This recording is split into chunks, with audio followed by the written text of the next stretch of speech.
Mrs. Duck and the Dragon by Janet McNulty. For anyone who has ever wanted to meet a dragon.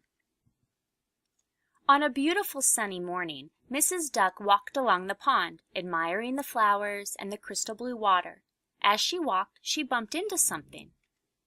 It was a giant turquoise egg with green spots on it.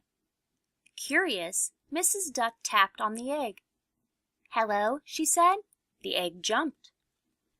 Mrs. Duck looked around for the egg's mother, but found no one. Not wanting to leave it alone, she rolled the egg along the ground to her home. She tried to push it through the doorway, but it got stuck. Poor Mrs. Duck didn't know what to do. She pushed and pushed and pushed some more, but the egg would not budge.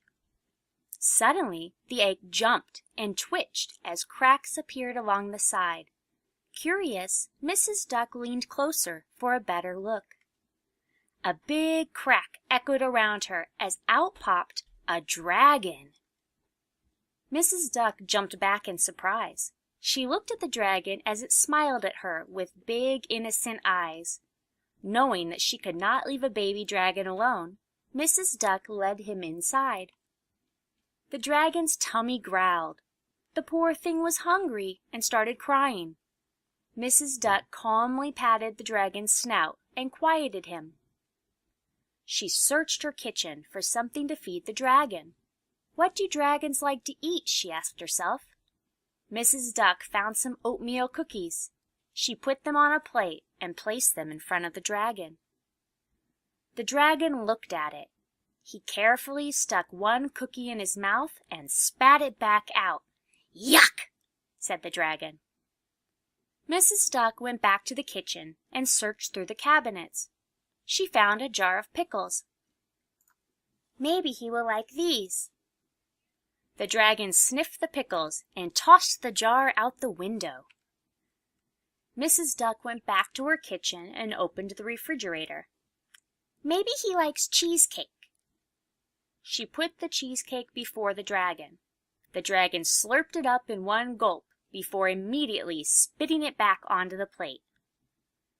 Mrs. Duck knew that the dragon had to eat something. She put a bowl of raisins in front of him. The dragon sniffed the raisins. One went into his nostrils, and he coughed and coughed until it popped back out. Frustrated, Mrs. Duck headed for her kitchen again. "He must eat something," said Mrs. Duck. An idea struck her. Everyone loves hot chocolate. So Mrs. Duck whipped up a big mug of hot cocoa and set it before the dragon. The infant dragon sniffed it.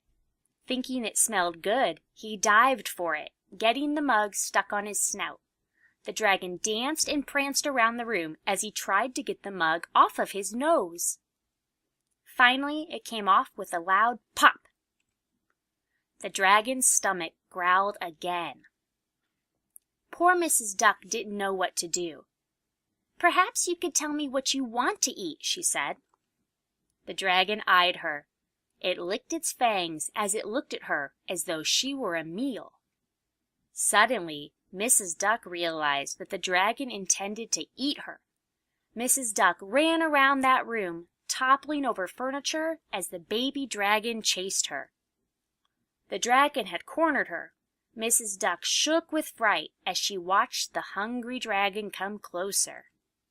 At that moment, a loud screech sounded outside as the mother dragon appeared. "Mama!" cried the baby dragon as he ran out the door. The mother dragon cradled her baby, happy to be reunited with him. Then she carried him away as she flew up into the sky.